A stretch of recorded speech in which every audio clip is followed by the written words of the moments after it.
On today's show, Kevin Durant's big return gets spoiled by the Pellies. we tell you who gets the honor of being named Baby LeBron in Mailbox. And past the Chili Peppers, we count down our favorite NBA All-Star jerseys. It's Wednesday, December 3rd. The starter starts now.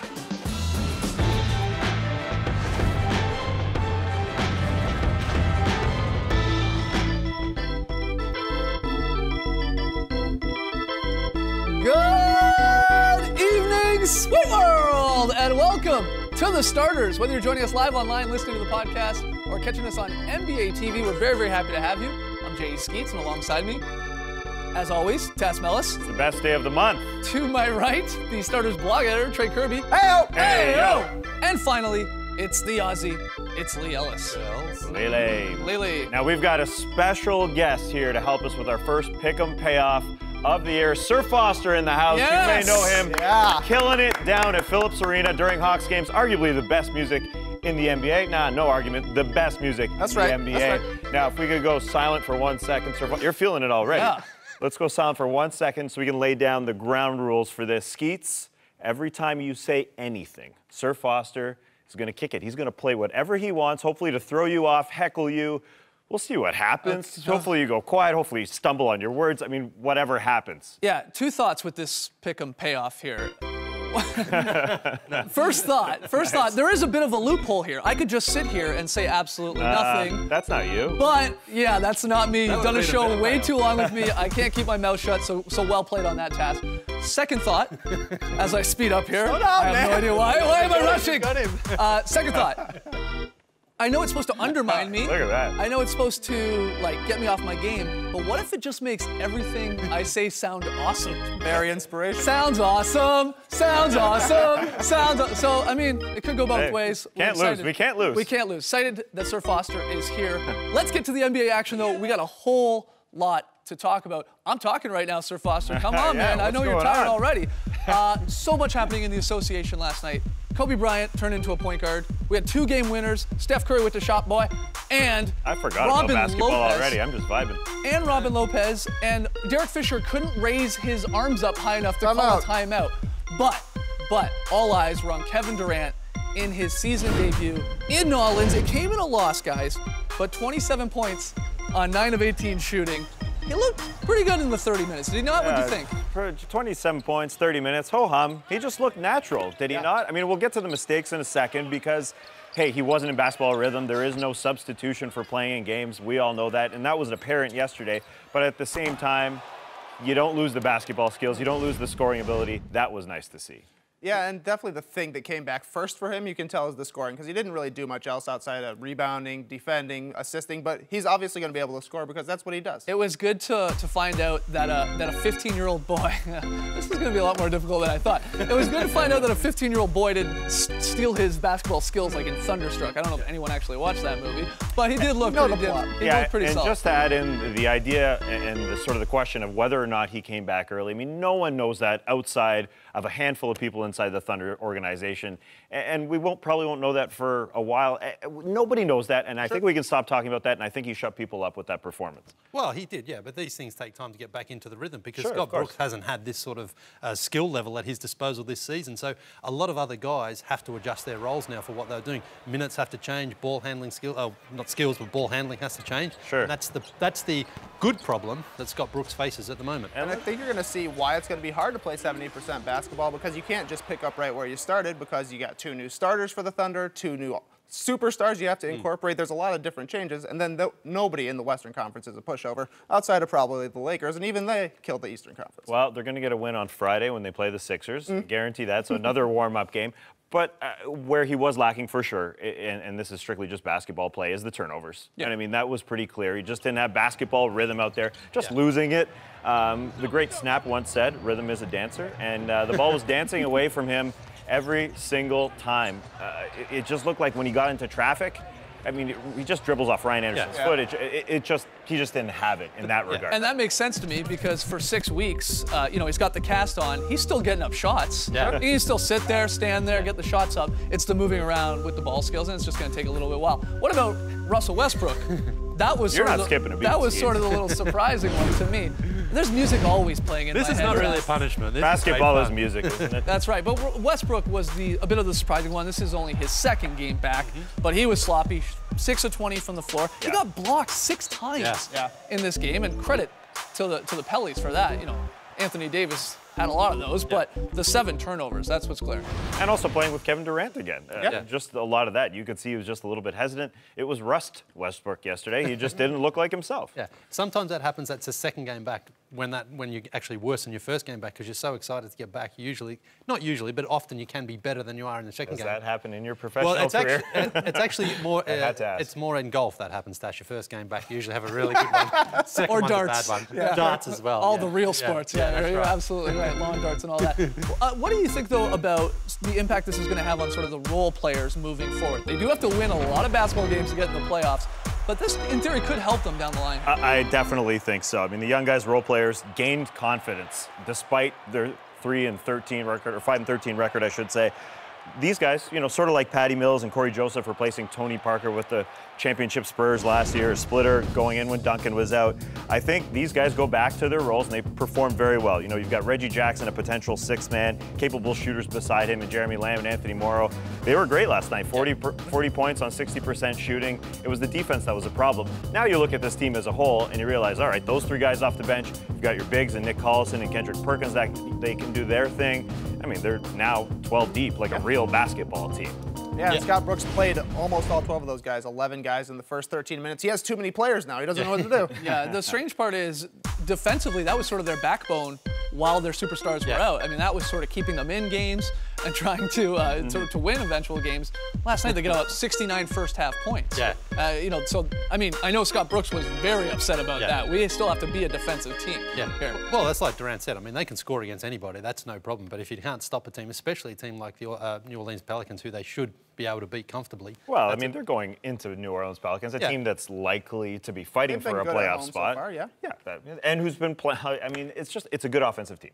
Oh, I know it's good. And they showed. It just takes time to get that polish back. Yeah. And it was fun to see sort of the reigning MVP in Kevin Durant with a possible MVP in Anthony Davis. The stat line that this guy threw up last night. And it's like now it's oddly getting like, oh, yeah 6 steals, 4 blocks, the 25, 10, you know, 53% shooting. He's doing it all. This is a weekly occurrence. And we had such high expectations coming in this 3rd year. We're comparing him at times to Hakeem Olajuwon, what he was going to do defensively number-wise, and he's oddly surpassing them. I know, it's crazy. I mean, it's really phenomenal stuff. But let's move on. More basketball games to talk about here last night. Foster, are you cool coming down every show? This feels so good. Yeah, let's make this a regular occurrence. But let's go to the Mavs Bulls, maybe the most entertaining game of the season. And we only got into double overtime because of Kirk Hinrich with this crazy foul. They were up 3. He goes to wrap him up, but there's so little time that Ellis had no other thing to do except shoot the ball. Rightfully called 3 shots. That's what Ellis is doing. He's going up, and he knocked down all 3, and it eventually got us into double overtime. And you know that is when the Mavs would win the game. Dirk says it's one of the most dumber fouls he's ever seen. You know, you wait all the way until he dribbles to the 3-point line to grab him. So that's obviously a tough one, tough play.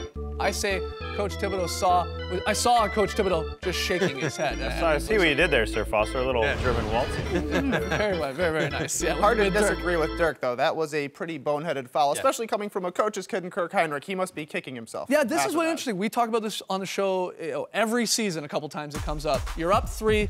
What do? Do you foul or do you just try and play defense? And it bit them in the butt there last night. And this is with a veteran coach, a veteran player at home. I mean, if your team just played defense, it was sort of a +1 for you last night in that category. Yeah, I mean, Kirk Hinrich, you just don't know why he decided at that moment to start to wrap him up. I mean, waited too long. Because he obviously that was his intention, was to wrap him up. So I mean, it's just a brain fart by Kirk Hinrich. And look, I mean, the pressure of the situation gets to everybody. That's no different for me than a guy coming down and just bricking like a layup like Brandon Wright did. You know, you just in that moment, you just make the wrong decision. So unfortunately, it cost his team. dearly in the end. But this is why coaches don't foul up 3, because you see this play happen one time and you don't want to be the coach who calls that foul and has that happen. It's like a poker player. They remember the bad losses, don't remember the good times, and this sort of thing just sticks in coaches' mind, even though you probably should foul up 3. Well, it was funny because then we saw the sort of the flip side of it in this same game in the first overtime where the Bulls are down 3 and the Mavs, you know, they could go to elect to foul and put them on the line, but instead they're like, okay, let's play D. We already saw how that worked out. And Rose banks home a floater from the 3-point line. I mean, old floater 3. You know, John Schumann says he works on this, so apparently so. I mean, if you are a coach of the opposing team, you would live with a shot like that. I mean, most of the time that's going to miss by a long way, but as you said, Derrick Rose practices those ones. So it's a tough call for coaches because you just don't know how it's going to play out, and you want your players on the floor to make the right decision. Unfortunately, Kirk didn't, and then neither did the Mavs. Yeah, that's right. I mean, if you're going to do it, too, you want the guy's back to be turned to the net, somehow maybe going the other way, or at least not even over the half-court line. Yeah. Is another thing. But, again, Kirk just had no idea what time was left on that clock because Ellis had nothing else to do except go up to shoot.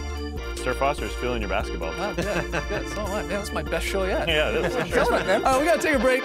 When we return, we're going to open up the starters mailbox to answer your questions about professors and just who is, quote, baby LeBron. So come on back to the very musical starters. We're grooving.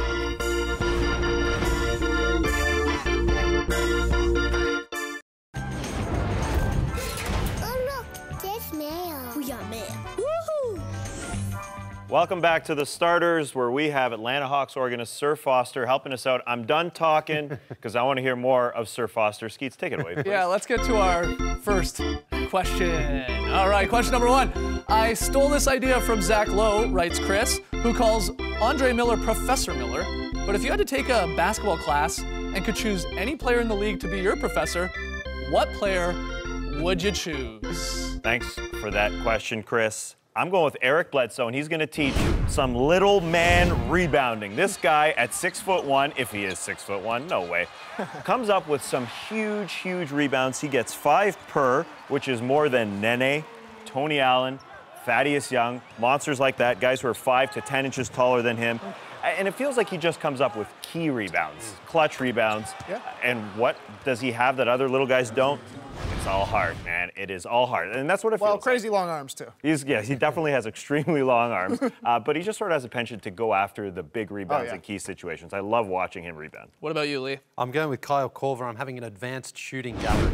Right now, this year, he's 48 for 83 from downtown. That's 58%. And most of those come in a catch-and-shoot situation. It's not just he's only shooting threes, though, either. His effective field goal percentage this year is 73%. That takes into account twos and free throws as well. This guy is amazing. He runs non-stop on offense, bouncing off all sorts of screen, catches the ball, barely has a second to get it up, and knocks him in at 58%. It's good. Foster plays some beats after Korver's threes down. Yeah, he was draining him last night, wasn't he? Absolutely. I'm taking that class with you. Good stuff. Good stuff. What do you got? I want Pau Gasol to teach me how to be a complete big man because he does everything you could want from a big guy on the court. He can pass the ball, he can post up, he shoots well from the perimeter, he rebounds sometimes, he defends sometimes. He's just kind of a perfect player who can just fit in anywhere. And the other part for me is he seems like a really nice guy. He's a lifelong learner. Just seems like a patient soul who would be a great teacher. I think there's nobody better in the league at being a nice guy than Pau Gasol. You guys are actually like taking classes pretending that you're going to make the NBA and put those skills to use. Maybe. I'm not doing that. I'm taking Chemistry 101 with guys like Kent Bazemore, Patty Mills, the celebration guys. Because I can go down to a Hawks game, Sir Foster playing the beats. I can cheer. Teach me how to wave that towel. Teach me how to get up out of my seat. Teach you how to Dougie. Yeah, exactly. So we'll go with that. I'm taking Chemistry 101 from those guys. All right. Second question. Here we go.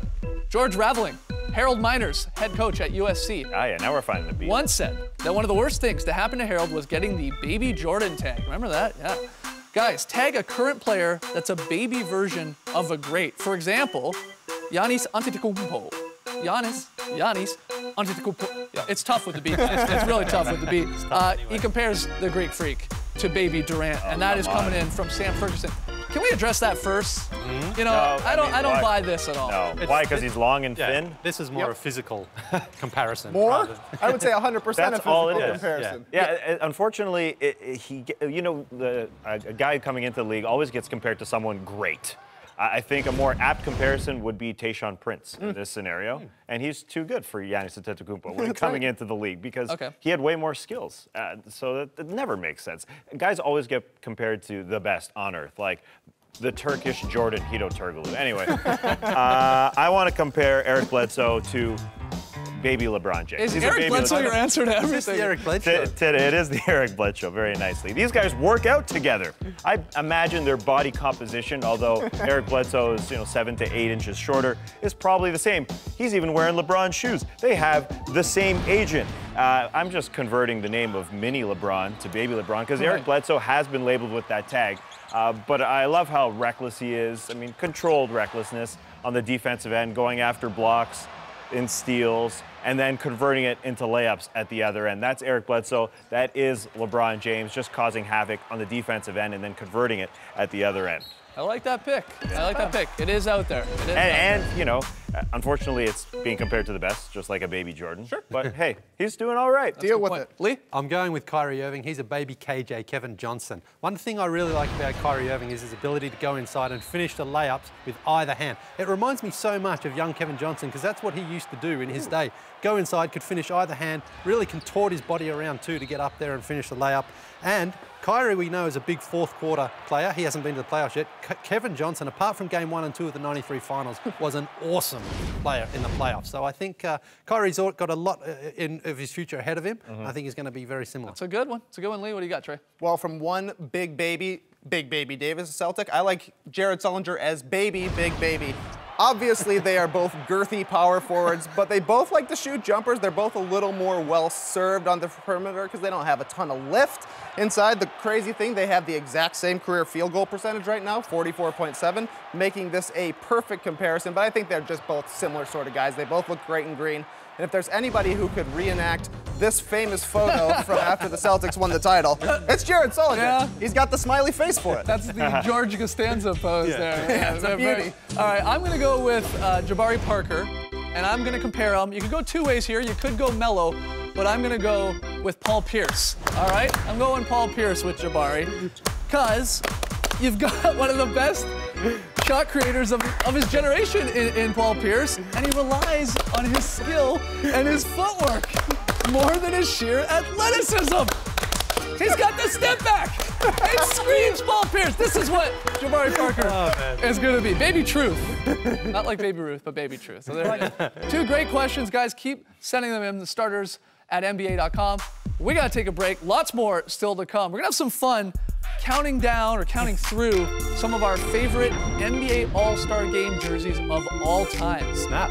You remember the Chili Peppers? You remember the Chili Peppers? We'll be right back.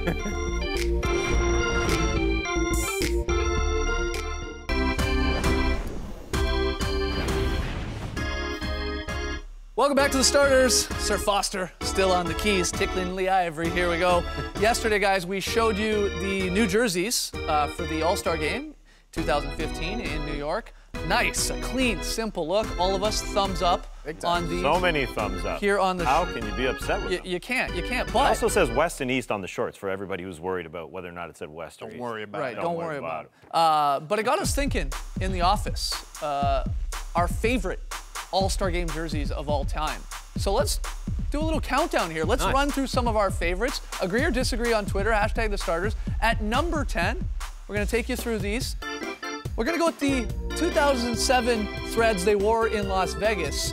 Had that sort of like, I don't know, card casino flair to them. This one's sort of all in the font there, I guess, on the front. It's a beautiful font. It's nice. It is nice. Very Simple as well. classy. Yeah. It improves. All right, I'm with it. At number 9, way back, 1977. These are cool. The Milwaukee Bucks were hosting this game. It's in Milwaukee, and that's why you got that Bucks feel to them with the green. I like the green. You don't see that too often. Yeah, this is Just stars everywhere. Yeah. All those socks. That's exactly right. Yeah, and then the short shorts were rocking there, of course. At number 8, Phoenix 95. The purple. Yeah. Some people don't enjoy these ones. With the cactus look there. Can actually stick at number 7 in Phoenix. 2009. Now, this one's simple, futuristic look. Yep. Yep. You know, some people pro, some people con against these. I just like the simplicity. Yeah, why not? I'm starting to look nice back at all gradients. these and like a lot Yeah, of them. Yeah, More than I thought I liked them. At number 6, we went with that diagonal in LA in 2004. You know, again, this very simple, I would say, the text, but again, the diagonal was a bit of a change. Michael Redd. Yeah. These are awesome. Now, number 5, this is where we get good here. Right. This is sort of like, I call it like a Pro Stars look. Oh yeah, they should retro these somehow to make them look sort of like. They did that. They did that for a couple years, like 92, 93, 94, and so on. At number 4, way back to 1980, the game was in Landover, Maryland, so we had a Washington Bullets stripe, which we now know the Wizards are sort of rocking, a similar thing there. That looks great. It looks great in the more, the better color photo there that we grabbed. Love that. Number 3, individual team jerseys. Yeah. We did this for like 5 years many or so. years, yeah. You didn't like this, Lee? Like, I didn't mind it for a year or two, but not for that long. Oh, I'd love to see them go back to this. It's okay. I like it. No problem with it. At number 2, the Chili Pepper Teals from San Antonio in '96. Yeah, these are classics. They are. I mean, it was very unique at the time, the cool sort of graphic. They're hilarious. It came off like a cactus the year before it. But at number 1, Yeah. it's the throwbacks that they rocked in Atlanta, Sir Foster, in 2003. We could have put the originals, the OGs, on there because they wore those for a long time. But I thought the throwbacks even took it to the next level. Great call. Number 1 with. So agree or disagree, let us know on Twitter, #TheStarters. That was very fun. Now to our fantasy minute. Give you some fantasy help. Let's unleash that unicorn, Lee. Yeah, there's a lot of games on tonight, so we're going to give you a few guys to start. Trey Burke in Utah has picked it up lately. Tim Duncan will be back after resting the last game. Vasquez, we've talked about him as well, filling in for DeMar DeRozan. But Thaddeus Young against his old team, the Philadelphia 76ers. He has been a bit up and down this season, but you think he's going to be motivated and determined to not lose to the Sixers tonight. Revenge game. All right, one more break. But when we return, last night's pick 'em payoff results, Lee's very solid play of the night, and a little more music from the one and only Sir Foster. Oh, I beat him to the punch there. Gotcha! Come on back to watch this started.